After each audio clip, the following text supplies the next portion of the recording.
Nandun yung pusa ni na Lola Linda, oh. Opo, Yung galing pang Maynila na pusa, oh. Ha? Binabantayan po. Oh, andun, oh, hindi umaalis sa ilalim ng... Umaakyat yan kayo. Umaakyat yan kayo. Umaakyat pa? Umaakyat? Binabantayan niya sila. Binabantayan niya si Lola Linda. Saan yung asawa mo? Ito ang asawa mo. Hello. Kumusta kayo? Kumusta ka na, Toy? Okay lang po. Okay lang. O, magkakanak na kayo ni Leia May.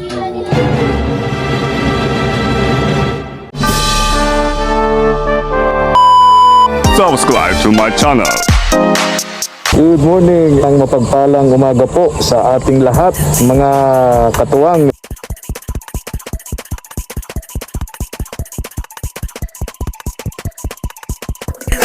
Tara po. Salamat po. Tara po mga katuwang, samahan niyo po ako. Pupunta natin si Naleo. Mga katuwang, tingnan natin yung update sa lamay po ni Lola Linda. Bagamat from time to time ay inaalam ko naman, nagme-message na po ako sa kanila lagi, especially kay Leo, kinukumusta ko siya lagi. At pag may problema ka ako, mag-message sa akin. Buti naman at kahapon magkasunod na pumunta sina Kaagapay JM Vlog. Kasama sumunod pumunta rin si Kaagapay Mark. May mga dala din po sila para sa lamay ni Lola Linda.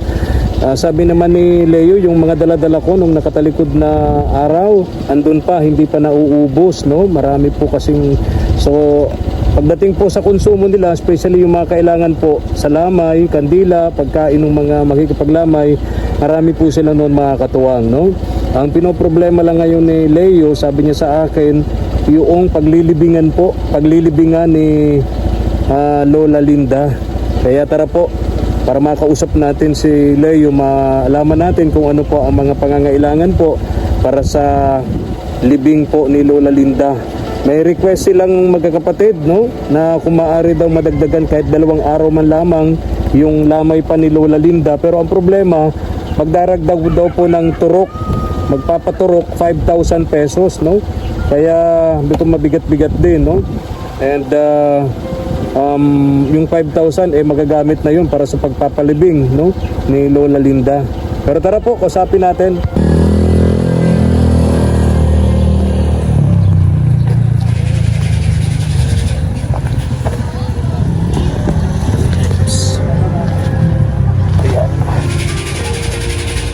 Hindi na ako bumili, mga katuwang, ng trapal kasi hindi naman umuulan eh. Mainit naman, sayang yung pera, no? Magagamit pa sa ibang bagay.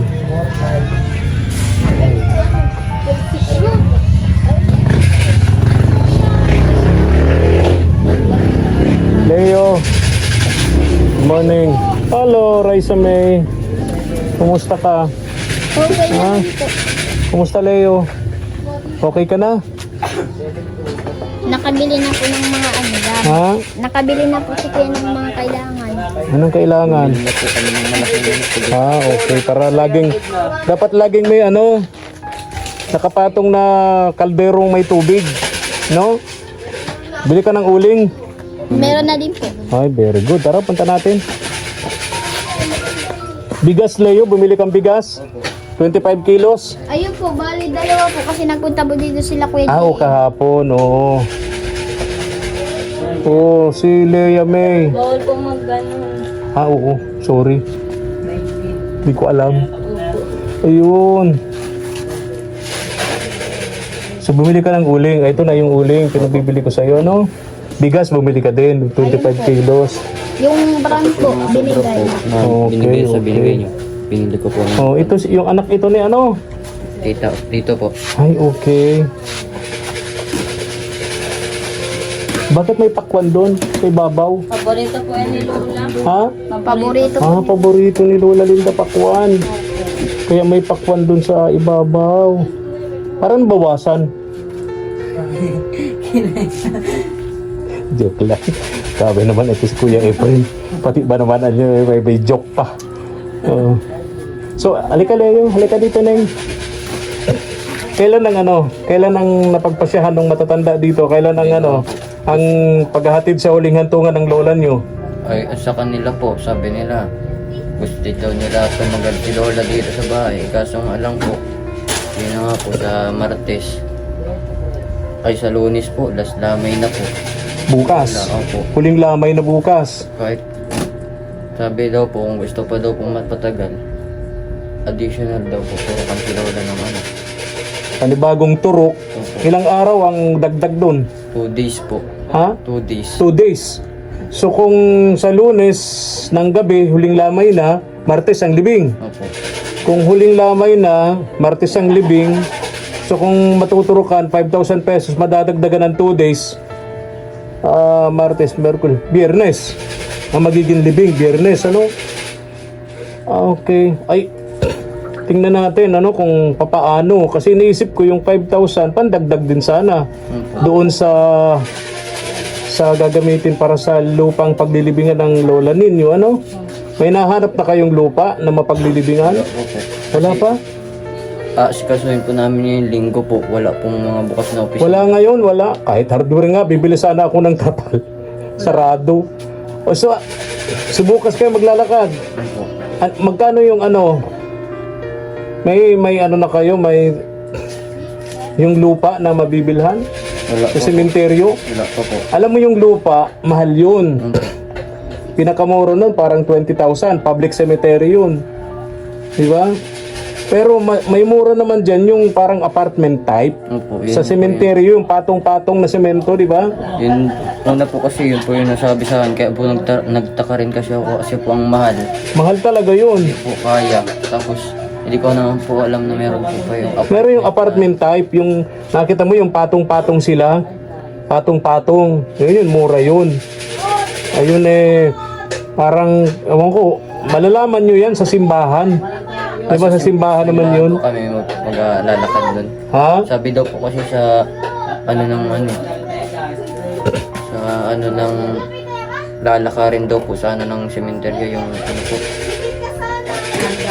Alin? yung nagbabantay daw po dun sa Yung ano, yung caretaker sa public cemetery. Ayun, nakakausapin nyo. Ang tawag doon ay supolterero. Di ba? Supolterero. yun daw po sabi Oo. sabi namin. Oo. Yung nakakausapin nyo. Bukas yung Lunes, ano? Okay. Kumusta na nga pala si ano? Raisa May. Naipa-enroll na yan. May mga gamit na yan, Eng. Opo. Kompleto naman na ng gamit. Sabi ko nga sana, andito naman si Leia May at si Kuya Leo mo naman naglalakad para sa libing ng lola mo. Baka pwede naman si Raisa May, tulungan naman yung si Leia May, tulungan si Raisa May madala diyan sa school, no? Maipa-enroll. Bukas kasi pasukan na, ano? Kaya mo yun, Eng? Iano ko nga po, itatry ko po kung mapapasok pa po, ipipilit ko po doon. Okay naman yun, basta dating eskwelahan lang. Opo, Wala namang problema doon. Dating eskwelahan lang, malipat lang naman siya ng classroom eh. Opo, madali. Wala namang problema. May gamit na siya dyan. So, matutulungan mo siya na masamahan sa school, ano? Dito ka rin masilaw. Dito ka rin may masilaw. Yan, kumusta na yung tiyan mo? Parang laki na. Parang manganganak ka na. Hindi pa na, Ha? mga ilang buwan pa po. Bilis naman kung manganganak ka na. Ilang buwan pa. O parang hindi masyado. Patagilid nga. Sexy nga po, sexy. Oo. Sexy buntis. Malit na Pambihira. po magbuntis. Natutuwa si kuya mo. Andito kayo. Opo. Si kuya mo, stress na yan. Nung may sakit ang lola ninyo. Walang ibang nagbabantay dun, kundi siya lang. Oo nga po. Grabing sakripisyo ng kuya mo. Nagdadalaw-dalaw lang po ako doon. Nagkasakit pa nga na ako bago si Lula. Biglaan po kasi si Lula. Huling punta ko doon, linggo. Mga 2 days ata. Nagbawi na si Lula. Buhay ka pa. Sabi sa akin ni Lula, pagod na daw siya. Ayaw niya na daw. Sabi niya, pag ako namatay, wag ka pupunta sa burol ko at buntis ka. Sabi sa akin, maano daw yung bata. Ano? Hindi yan. Ano daw po, iba ka daw po may Kasabihan lang yun na matatanda noon. Iba na ngayon. Ang panlaban diyan ay dasal. Magdasal na lang, Neng, ha? Magdasal. Yung paniniwala na yun na Lola Linda, paniniwala pa ng mga panahon ng Kastila yun. Wala na yun ngayon. Tunaw na yun. Tunaw na. So yun ano. So ang ganito. Bukas paglalakad kayo, Leo. Malaman ninyo kung papaano pa ang doon sa Yung sa paglilibingan. Paglilibingan, ano? Okay. Eh, ang ano nga lang po yung dapat pag naasikaso na po yung lilibingan, yung iisipin namin yung ida-down namin. Ay, ida-down. Opo. Kasi sabi daw po may ida-down daw po dun. Yun nga po yung naano kasi wala din naman pong ano yung mga di pa mo po nakakapunta yung mga kapatid niya. Tapos Di ba may nakilala na akong 3 kapatid niya nandito nung pumunta ko dito nung unang lamay, ano? Opo. umano po yun, umalis din. Tapos Umalis sabi din. daw po, babalik din daw sila. Eh, ano na po bukas ni Lola eh, wala pa po sila dito. Okay. Ganito na lang na Iwanan kita dito ng 10,000.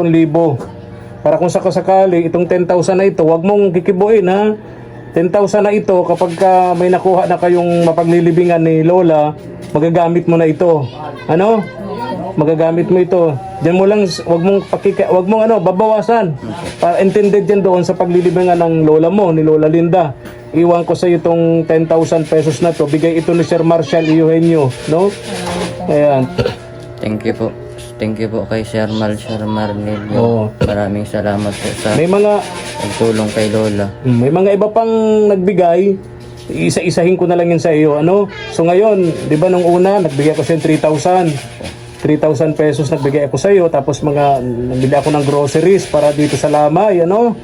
Tapos, may mga iba pang nagbigay, pero ngayon, nagbibigay muna ako sa iyo ng 10,000, ano? Tapos, pagka balik ko, isa-isahin ko sa iyo, ano? Ha? Para for transparency, especially doon sa mga sponsor na tumutulong sa atin, ano? Sa Lamay at sa libing ng Lola mo. Saglit lang ha, bilangin ko ito. Leo and Lea May, yan mo to, bilangin mo to.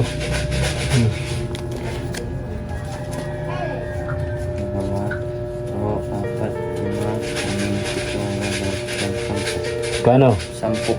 10,000 yan, ano? Kaya na kung sakali, i-down mo na, no? Pero sabi mo nga, wag kang doon sa lupa na yun kasi mahal yun. Doon ka sa apartment type, Apartment type. no? Apartment type, murang-mura lang yun. Ha? Kausapin nyo yung sukultorero. Ano? Yung ano pong una namin kakausapin, yung sisimbahan po, yung sa Polterero po muna. Hindi ko kasi alam yan eh.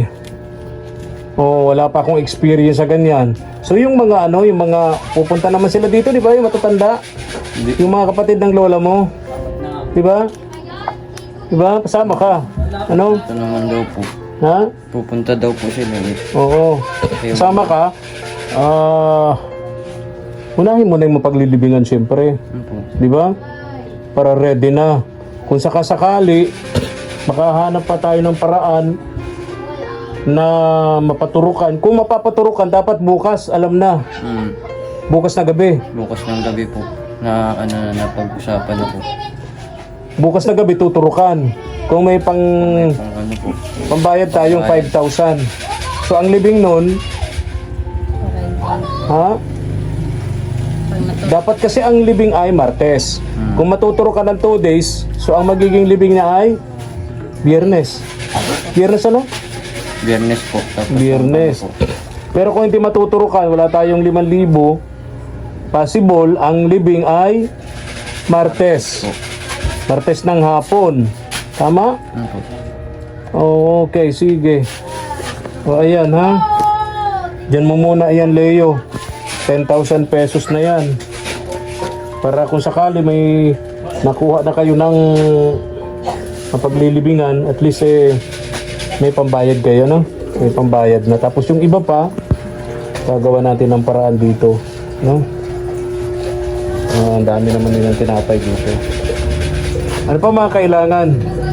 Ate, sorry, nagkakaway ako.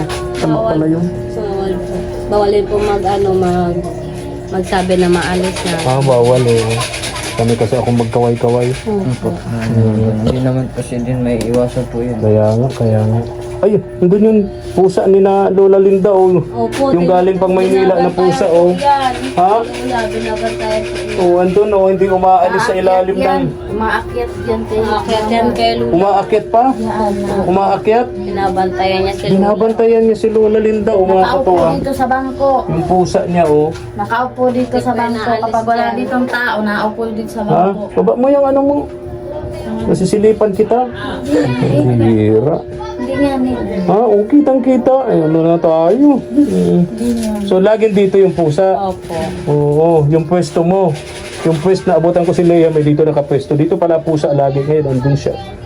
Nagbabantay siya rito kay Ayaw niya iwan si Lola. Lola Linda. Maggaan si Lola sa mga hayop. Ang galing talaga ng ang hayop talaga kapag ka ipinaramdam mo sa kanila yung pagmamahal mo, yung pagiging parang tao sila, nagiging parang tao sila. No, tulad niyan, no, di ba? Tulad niyan. Ay tama yung mga cup na ganito, ano? Ang ano na lang po ito kasi paper plate. Ha? Baka po wala. Oo. Wala lang kutsara. Kamay na lang. Makutsara ka pa. Kasi, Pag templa ng kape, kinakamay na lang yun. Ano, timpla ka ng kape, walang kutsara, kakamayin ano. Pambihira naman si Kuya Efren. Paano naman nangyari yun? Ito ang maganda rito. Ano yun? Nagulat naman ako sa electric pan ninyo, tumama sa tuhod ko. Kasi Ha? mainit yan ng electric pan. Pambihira. Nagulat ako, tumama sa tuhod ko, electric pan. Kala ko kung na paano ako. At tama ito, marami. Di ba? Marami talaga. Kailan pa kayo dito? Kasi wala po po nung nung pag Nandito na sila. Okay. po, pagpunta mo po, dumating po Pagdating ko, pag alis ko, ano na rin sila. po sila. Dito muna kayo, Liame. Saan yung asawa mo? Po sa labas. Alin dyan? Nakaitim po na puti ang short. Bayaw! Bayaw! Nakaitim na puti ang short. Bayaw! Bayaw! ako ang nagbabantay kay mama. Ito ang asawa mo. Ito ang asawa mo. Hello. Hello po. Kumusta kayo? Kumusta ka na, Toy? Okay lang po. Okay lang. Magkakanak na kayo ni Lea May. Ilang edad dito? Si Otche po. 18 naman. Okay naman At least ay 18. Alam mo na ang tama at mali, ano? Okay. Tama. Tama yan, Lea May. Mahalin mo asawa mo. Ikaw naman, ganun din, syempre. Di ka na makakakuha ng katulad ni Lea May. Nag-iisa lang yan na apo ni Lola Linda. Si Camille nga pala, kumusta? Andun. Nakapunta na rito. Apat kami. Apat. Sino? Apo ni Lola. Oo. Talaga. Ay, di pumunta si Camille. Di pa Hindi pumunta. po pumunta po kasi po kahapon po. Napagod po talaga yata yun. Kasi kami po talaga naglakad po talaga lahat kahapon. Pumunta naman dito. Tumulong sa'yo sa paglalakad. Ay, okay. Nagbantay rin po yun kay Lola. Okay naman pala. Okay. Sige. So, ganun. Yung pusa, andun talaga, nakabantay kay Lola Linda.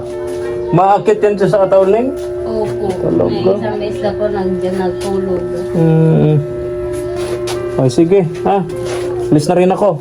Bahala ka na dyan, Leo, ha? Okay. Kumusta naman? Maraming higikila. Kasi, marami pala ditong patay. Maraming lamay Nung dito. po talaga, nung una first day po ni Lola, Oo. wala po. Mga kaibigan ko lang po yun nandito. Paglamay, wala pa si Lea May noon. Hindi po, yung pagkagabi po ng first lamay, nandito na po kami. Andito na kayo. Tapos po yung next kagabi naman po, ang dami po. Marami palang patay dito. Kaya Sunod-sunod puro matatanda. matatanda. Kaya maraming lamayan. Okay. Sige na, ha? Tama ito. May lamesa kayo doon. Dito, Iwasan mga inom-inom. Kamamaya kasi, maaway-away pag nalalasing na, no? Naman po, sinasabahan, respeto. Tama. Patay. Ayaw baga ni Lola Linda nun? Ayaw nila. Mga ganyan. Maanggot yan. Nakabumangon yan. Nakabatuhin. Ambalusin si Lea May. Ganyan sila. Lea May. Ito, ha? Wala na si Lola Linda mo. Siguradong maaalala mo yung mga paulit-ulit na sinasabi nito sa'yo. Opo. Alam ko yon kung ano yung mga paulit-ulit na sinasabi sa'yo ni Lola Linda. Ngayon, maaalala mo yun. Sasabihin mo, tama ang lola ko. Tama pala talaga siya. Diba? Anong sabihin mo kay Lola Linda kung sabi na matatanda pag ganito daw, nasa lupa pa yan. Halimbawa, nasa likod mo si Lola Linda. Nandiyan pa yan. Halimbawa, nasa likod mo ngayon ang lola mo. Malulaw. Anong sasabihin mo? Baka kalaban ako. Ano? Baka kalat. O, anong sasabihin mo sa lola mo? Lola, ganyan na, nasa langit ka, pupunta ka na sa langit.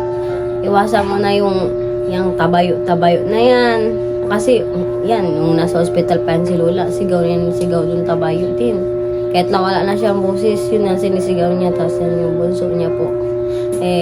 Sabi, ika lang, pag iyaon ka na dyan sa langit, na din magpasidot dun ha. Baka Kasaway. pasawayan si Lola, baka limutin din ng langit. Ikaw, Leo, anong message mo kay lola mo? Una sa tabi ko man po si Lola. Naghihingi po ako sa kanya ng sorry sa mga pagkukulang kong nagawa sa kanya. Naghihingi po ako ng pasensya. Kasi po nung mga time na ako nagbabantay sa kanya, ginawa ko po lahat para masurvive pa siya doon sa ospital.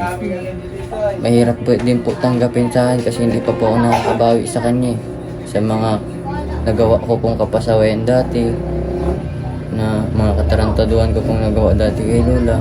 Hindi pa po ako kasi nakakabawi din, kaya noong time na nandun po siya sa ospital, ginagawa ko po talaga lahat para kahit pa paano po makaalis pa siya doon, makasama pa namin po siya.